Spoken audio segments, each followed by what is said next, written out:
Hello, and welcome to the Psych Leadership Podcast, the show that helps you understand the psychology of growth, leadership, and making big moves in your life and career. As always, my name's Luke Upchurch, and I'm so happy that you took time out of your day to hang out with me. So today I just wanted to start off asking you a question, and I want you to honestly answer this, to sit with this for a little bit, okay? So, how often do you check in with somebody before you make a move? At work, at school? Not because you need their expertise, but because you want to know if it's okay, right? You're playing the mother may I game. How often do you sit with a decision you already know the answer to? You're just waiting for the signal that never quite feels enough. How often do you have a good idea and then almost immediately you start looking for the validation of somebody else before you act? If any of that landed with you, then this episode is for you. Because what you're experiencing isn't a knowledge gap, it's a psychological pattern. And research is both sobering and, once you understand it, genuinely freeing.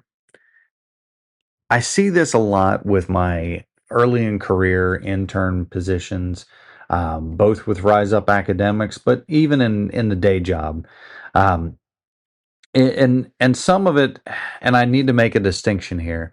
Some folks suffer from anxiety, general anxiety disorder, social anxiety disorder, so GAD or SAD. I'm not really addressing that here. There are some coping skills that we'll talk about that may help you there, but I want to call that out specifically because that's kind of a different thing. So if you're experiencing anxiety over and above the norm or the patterns that I'm going to discuss today, I want you to consider talking to a psychologist, getting some support there. Okay, that's not what I'm here for. So I don't want you to get this twisted. What I'm talking about is more the validation seeking behavior that I see in a lot of early career folks, folks that just aren't willing to put themselves out there. And so today we're talking about why smart, capable people get stuck waiting on permission and how to replace that pattern with something that we're going to call a swag, a sophisticated wild ass guess. So stay with me, we'll get there. So first let's talk about the psychology of waiting. Why do we the science behind why we are passive around this? Because I think it really reframes the whole conversation. So back in 1966, there's this psychologist, Julian Rotter, and he introduces the concept to the psychology world of locus of control. And even today, this is one of the most researched concepts in organizational psychology. Locus of control refers to where a person believes the power over their outcomes actually lives. So people with an internal locus of control believe that believe that their actions actually drive the results. People with external locus of control believe that the outcomes are shaped by forces outside of themselves, so their boss, their environment, or other people's decisions. And typically, everybody has kind of a Venn diagram approach to this, right? There's some that are a little of both, right? And then there's some decisions that are purely on one side or the other. But how big each circle is, how much you believe that you control the world around you, that's where it can differ a little bit. So the meta-analysis published in the Journal of Organizational Behavior analyzed decades of research and found that internal locus of control is one of the strongest predictors of work motivation, initiative, and career performance. External locus of control, on the other hand, is consistently linked to passivity, compliance, and permission seeking. When you believe that the control lives outside of you, waiting for somebody to activate that feels like a logical step. But it doesn't stop there. Research from the OECD on ambiguity tolerance tells us that people who struggle with uncertainty, and most early in career professionals do, they experience a feeling of, I don't know the right answer, as a genuinely threatening proposal. Not uncomfortable. I said threatening. So the nervous system responds the same way it does to any perceived threat. It seeks safety. And in the professional context, safety looks like checking in, asking direction, waiting for clarity. And in most real world situations, that stuff was never going to arrive on its own. And then there's this concept of self-efficacy. So Albert, I believe his name is pronounced Bandura, Albert Bandura's foundation, uh, they contributed this to psychology um, by creating one of the most robust theories that we have. Self-efficacy is the belief in your own ability to execute in a specific situation. And the research is pretty clear here. When career self advocacy is low, people develop what researchers call negative career thoughts. These are patterns like, I'm not sure, I'm not ready. What if I get it wrong? I should probably check first. Those thoughts left unchallenged become habits, and those habits become a ceiling. So, again, I see this a lot I actually see it a lot in students or colleagues that were alive during COVID. Something about the fact that they moved to more of a work at home environment, more of a and any of you that took college online, maybe you experienced some of this as well, where because your boss or the perceived leader in the situation, the authority figure, was not there to ask questions, you had to read or watch a video and kind of piece the puzzle together yourself. And because you piece the puzzle together yourself, if you believe that you have a low locus of control, internal locus of control, if you also have low self efficacy, then that's where that uncertainty comes in, right? You're constantly wanting to know, did I interpret this right? If I didn't do the first side of the equation correctly, how can I possibly believe that I can execute the latter part of the equation, right? So what is this pattern actually costing you? Well, permission seeking behavior, like we talked about, it feels safe, right? It feels collaborative. In some cultures, it even feels a little bit respectful to the people above you. But from the leadership perception, what it's actually communicating to me is something you probably don't intend. It tells me that you're not quite ready. And that's not because you lack the skill, but if you're always asking me for permission, um, it basically says that your willingness to own your own direction, that picture isn't fully clear.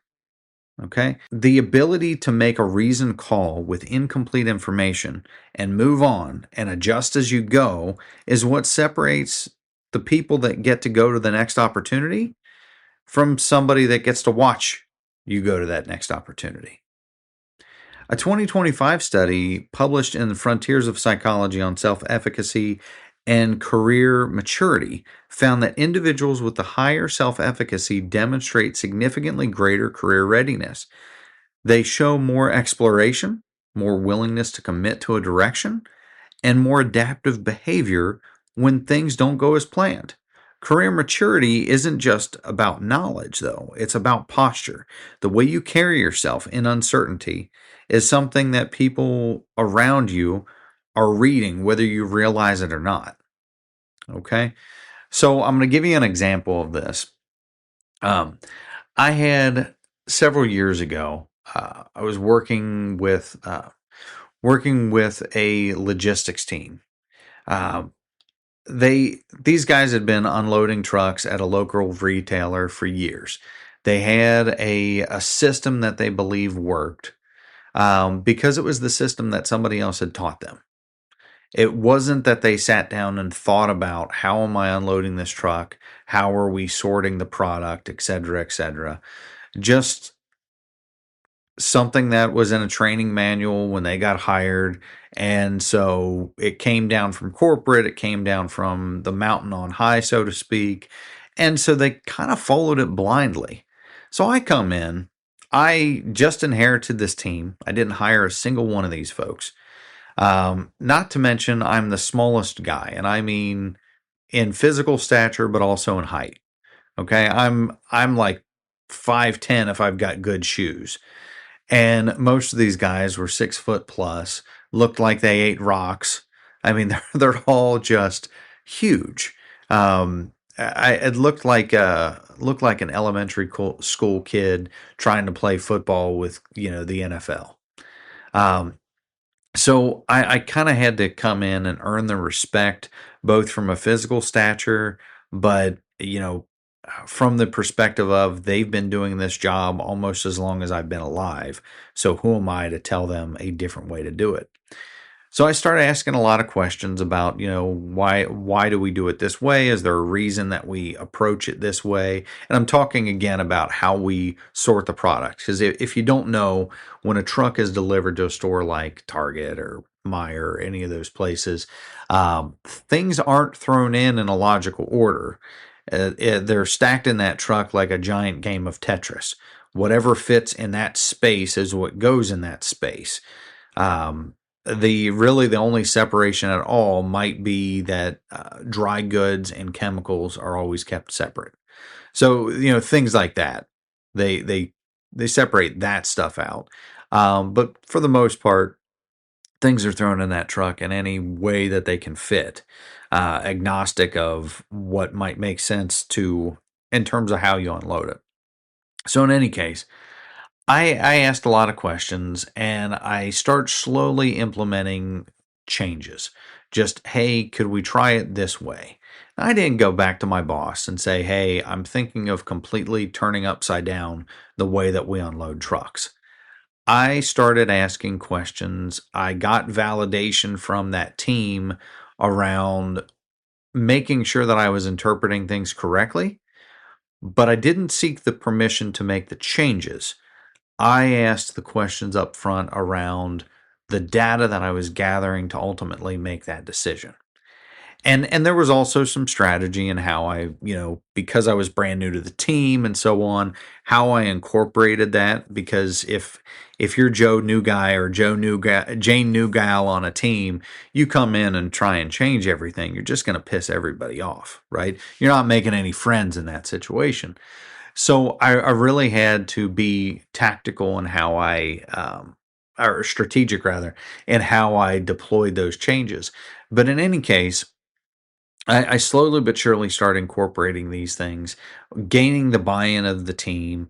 I kind of like the movie Inception. You implant the idea so deep that they believe it's their idea, and you don't necessarily care who gets credit for the minor ideas. You just want a better product. You just want a better outcome. And so one day the boss comes in, says, you guys are unloading trucks 10, 15% faster. The team is more energetic and so on. Well, a lot of the changes that we made were small, but it was such that the team felt that they had a play in it, that they were a part of that new paradigm. Um, and we actually made some changes that helped them to exert less energy, which meant that they were less tired, less exhausted when they got done with the day, etc. So it all worked out. But in any case, I didn't go and ask my boss, "Hey, can I turn your entire logistics process on its head?" I didn't come in and say, "I know that I don't know anything about this."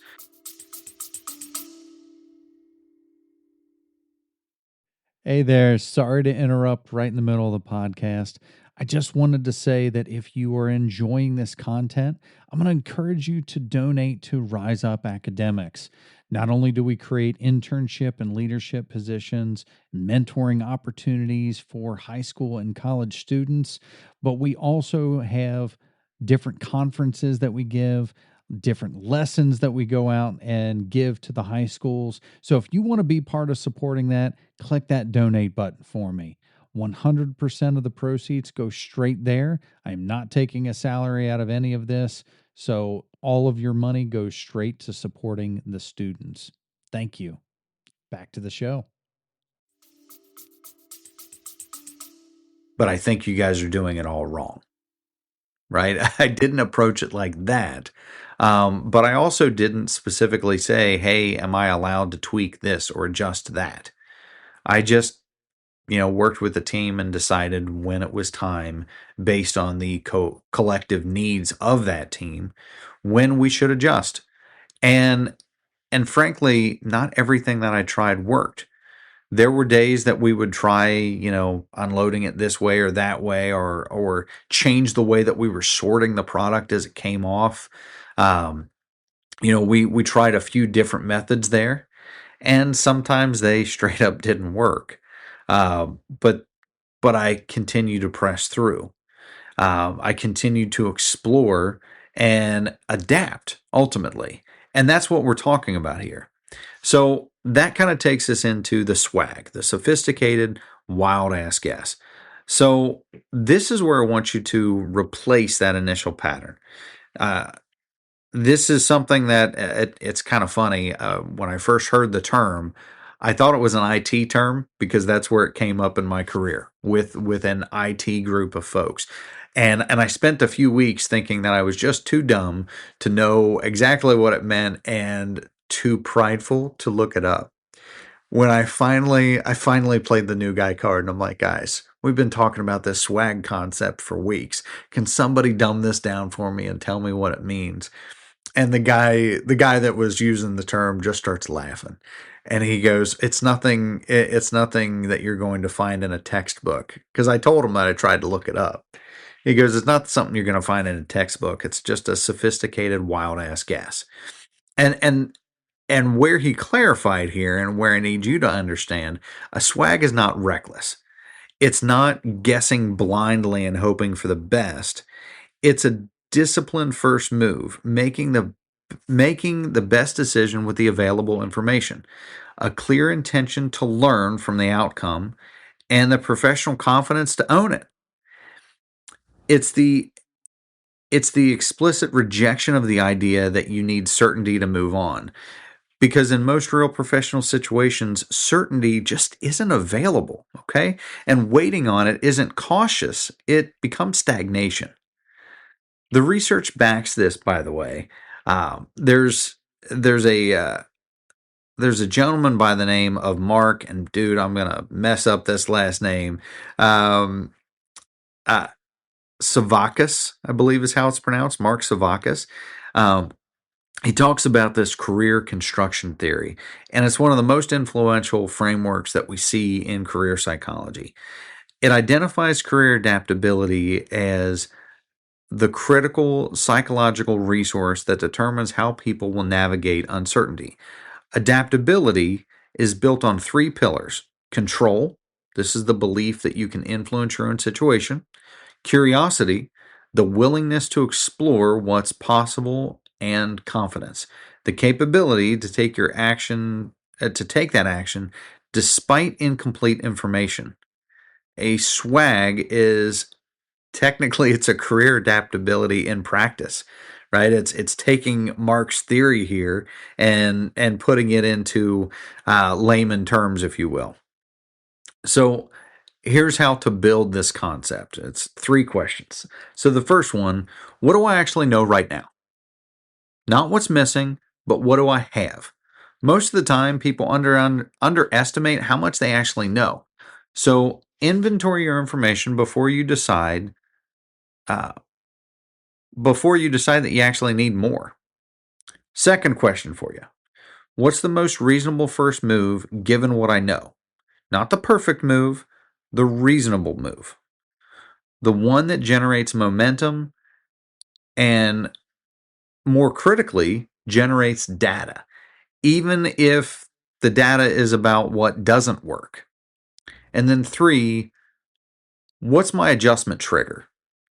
So, how will I know when to pivot, when to course correct? A swag is not a commitment to being right. It's a commitment to moving and learning, defining what that pivot looks like before you start, so you're not scrambling to define that mid execution. That's it. What do I know? What's my best first move? What is my adjustment trigger? The answer to those three questions, and if you can answer those, rather, you have a swag. You have enough to move forward. And we need to understand here that constraints are not the enemy. So that's kind of another dimension of this, and it's the piece that a lot of people miss. One of the most common reasons that people are going to wait for permission is that they're waiting for the right conditions. more resources, more information, more support, better timing, right? And the research on creative problem solving tells us that resource constraints don't don't just force creative thinking, they actually fuel it. Okay. So think about this. When NASA trains astronauts, there's a common thing that they'll do, and you've probably seen this on TV, where they give the astronauts this big bag of supplies, and it's random crap that you may find in an aircraft, for example, in a space shuttle. And they say, here's the problem, use this stuff, this random collection of crap, to solve it, to create a device that solves your problem. Okay. So that sparks creativity. That's why they do this. That's why NASA has used this for years. That's why you have done this in just about every leadership development course that you've ever taken. I see colleges use this a lot, high schools use this. In some cases, I've even seen this in employee onboarding. Okay. So when someone tells you that it can't be done, the useful question isn't about are they right? The useful question is what frame are they using? Because most of the time it can't be done really means it can't be done the way we're doing it. That's a different statement altogether. And the space between those two things, between what can be done and what is possible, becomes the swag. Okay? So now let's pivot a little bit ourselves and talk about building an internal locus of control. So we're going to bring this home by talking practically how do you shift from that external to an internal mindset, from a permission seeking behavior to a decision making behavior. The first step is catching the ask before it leaves your mouth. The next time you feel the urge to check in before moving forward, pause and ask yourself one honest question. Do I actually need input here, or am I looking for reassurance? Collaboration is healthy, folks. Reassurance is is a pattern. Learning to tell the difference in real time is one of the most valuable things that you can develop early in your career. And frankly, I'd even extend this beyond your career. I have a teenage son that, he's one of those post-COVID kids that does this exact same thing. He'll ask you, is it okay if I do whatever this logical thing is in the situation, right? Like he's got those Invisalign braces, and after he eats, he's always supposed to brush his teeth. He knows he's supposed to brush his teeth, but he will stop and say, "Hey, is it okay if I go brush my teeth?" Yeah, not only is it okay, it's almost required, right? So, um, So I really want you to just think through that, making sure that you can catch that question before it even comes out of your mouth. And again, ask yourself, am I looking for input or am I looking for reassurance? The second reframing, the second thing that we're going to reframe is what failure means. So Bandura's research on self-efficacy is unambiguous. The single most powerful way to build belief in your own capacity is through mastery experiences, actually doing things and learning from them, not watching, not preparing, doing. A swag that doesn't work perfectly is still a mastery experience. It still builds the muscle. And people who take 10 swags and adjust 5 of them have learned more growth and grow more than the person who waited on perfection and never moved at all. The third thing is building a deliberate track record for yourself. Keep a running account of calls that you've made, problems that you've solved, and times that you've moved without being told. That internal evidence is what recalibrates that self efficacy in your brain over time.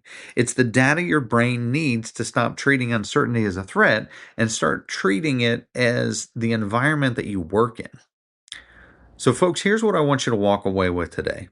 The pattern seeking or permission seeking pattern, this isn't a character flaw, folks. It's a psychological response to uncertainty. It's shaped by your locus of control, ambiguity tolerance, and self efficacy. All of those things are things that you can build. This is a skill. This is a muscle you can flex, and all of which can change and grow over time. But they only change if you decide to move before you feel completely ready.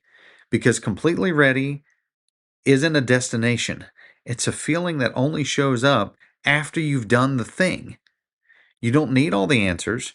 You need a direction, a reasonable first move, and the clarity to know when you need to adjust. So take your swag. I want you to own it, learn from it, and then take another one. Because in the real world, the person that moves and learns will always outpace the person that waits for a certainty that is never coming. All right, folks, that's all I have for you today. Thanks for listening. Again, if you hear something here that you like or that you think somebody else will benefit from, please share it and think about donating to the show.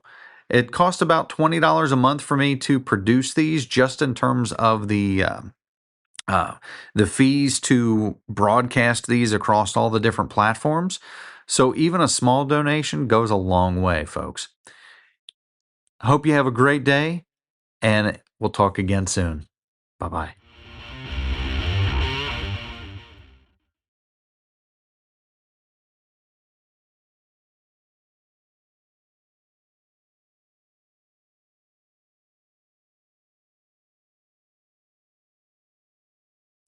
Hey, you made it all the way to the end of the podcast. Thanks so much for your time today. If you like this content, I'm going to ask that you consider a small donation.